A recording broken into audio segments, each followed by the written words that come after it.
don't care who you are, life is going to knock you down. Listen to me, many of you right now, life's got you up against the rope, and you got to do me a favor. Like, you can't give up. You can't give in. Pain is temporary. Pain is your friend. Pain is going to take you to the next level. When you going through pain, I know what you feeling. I know exactly, because I've been there. I've done that. But you got to work through it. And the reason why most of you are not successful is because every single time stuff not going your way, you give up, you quit, you let go, and people feel weakness. They feel it. You can feel when somebody's not committed, when they're not all in, when they're not dedicated. And there's another level you get to when you go all in. Winners win and losers lose. And if you create a culture of losing, if you keep being a victim, if you keep letting losing happen to you, if you keep letting people do you and treat you any kind of way, it's going to become a culture. And so here's what I say to you. There are going to be times that you're going to be wondering, why should I keep showing up and working my business? Why should I keep at it? Why should I keep showing up to the conventions? Why should I keep picking up the phones and making the phone calls? Why should I keep fighting for my goals and fighting for my dreams? And what I want to remind you is that you got to show up for your life regardless of the circumstances. You got to show up in spite of the naysayers. You got to show up in spite of the conversation going on in your mind. You got to show up for your life.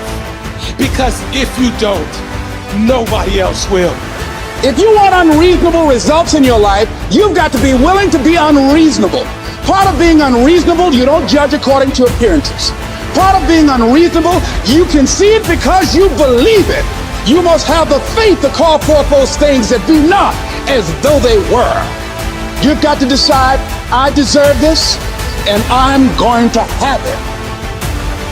You've got to say yes to your life. You've got to say yes. Yes to my dreams. Yes to me. Yes, I can make it. Yes, I can.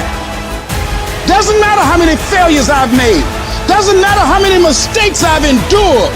Doesn't matter about my defeats. Doesn't matter about what I've done. Yes, yes. I don't care about the fact I'm in a hole now. Doesn't matter about where I am. The last chapter to my life has not been written yet. If you judge me now, you'll judge me prematurely. I'm still in the process of transforming my life. I'm still in the process of becoming. Yes.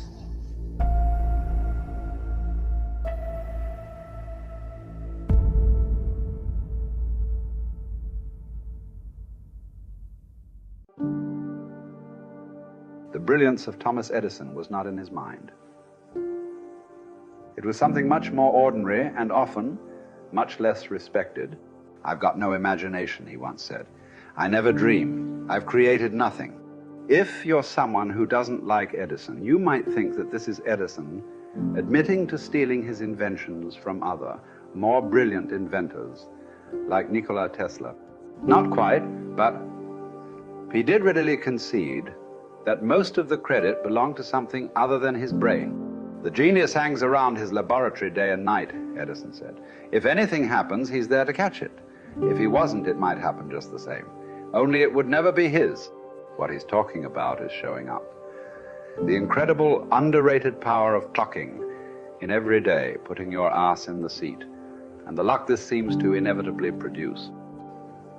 Edison lived in his laboratory and never missed a day. Like Gehrig, even when he was sick, when he was tired, or when visited by tragedy or disaster.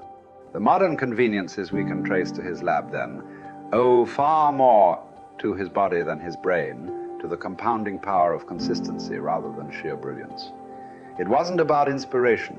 It was about getting to work. Show up and try. Get on the treadmill. Pick up the violin. Script out some scenes. Reach out to some clients. Read some reports. Lift a couple weights. Jog 1 mile.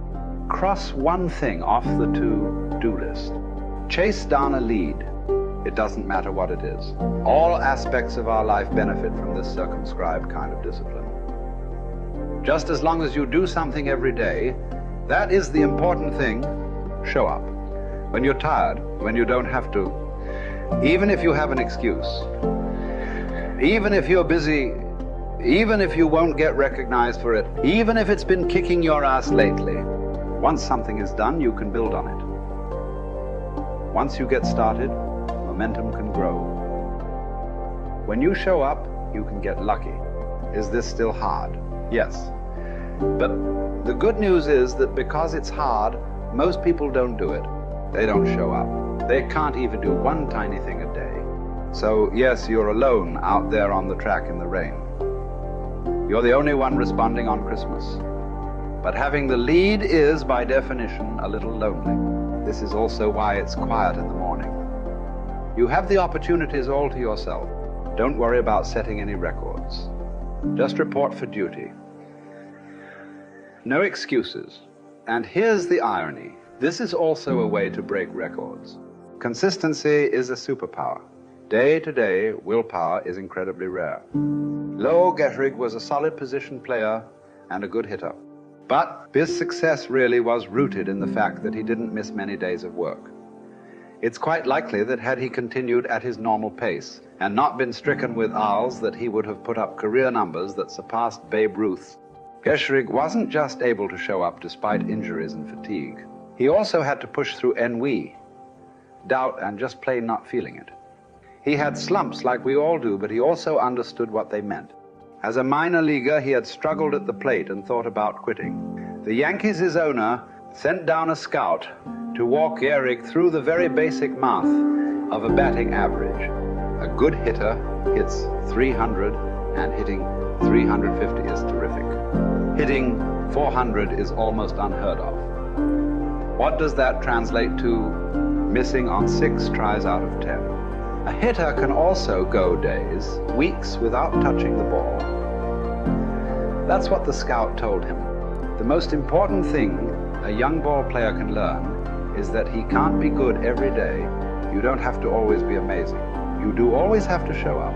What matters is sticking around for the next at-bat. The ability to do that, coupled with the ability to endure what John Steinbeck called dawdly days while writing East of Eden. Those days when everything seems out of whack, when you're just not feeling it, when the distractions won't stop, is the first step to greatness, literally.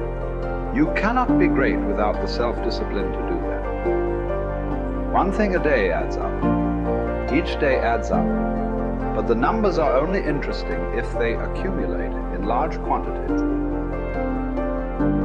You guys that are just getting started, you're not going to start right here. You're going to start down there, probably in another city, another town. I grew up in Lake Charles, Louisiana, no money, raised by a single mother. I was in debt at 25 years old. First thing that I had to do in my life was not learn a new skill. First thing I had to do to get my life moving in the right direction was self-development. It is vital. It was vital for me that I improved myself and I could start depending upon me. I had to show up every day with some rituals, some disciplines, and start getting myself to trust me, not trust others, but trust myself to do the right thing every day. One of the things that I started doing was beating the sun up every morning. I'm going to beat that sun up every morning so that I have the discipline and the control over my life. So I knew, hey, before that thing pops, I'm going to pop. I'm going to get out of bed, depend on myself, get up at the same time every day. And for me, that time, regardless of where I was beat that sun up. No matter where I am, I'm going to beat that thing up. So it gives me a sense of control over my own life. Second thing, I had to start cleaning up my life and my friends and my environment. When I was younger, between 15 and 25, I was doing crazy stuff in my life. Wasting my weekends. I have the saying, weekends are for the weak. I was drinking, fooling around with a bunch of bad things, bad people. At 25 years old, I cleaned it all up. Quit going to those places. Quit hanging out with people that did not have ethics and discipline in their life. I wanted to build something in my life. I wanted to become someone. And to do that, to become someone in the eyes of the world, just beating that sun up every morning gives me the sense of accomplishment, that I did what I said I was going to do, that I woke up when I said I would wake up, and I start building respect for myself, start believing in myself so that I can go out into the world. And maybe today when I go into this meeting that I'm dressed for, they'll believe in me as much as I believe in me, and that'll show up in a contract, a deal, maybe even some money.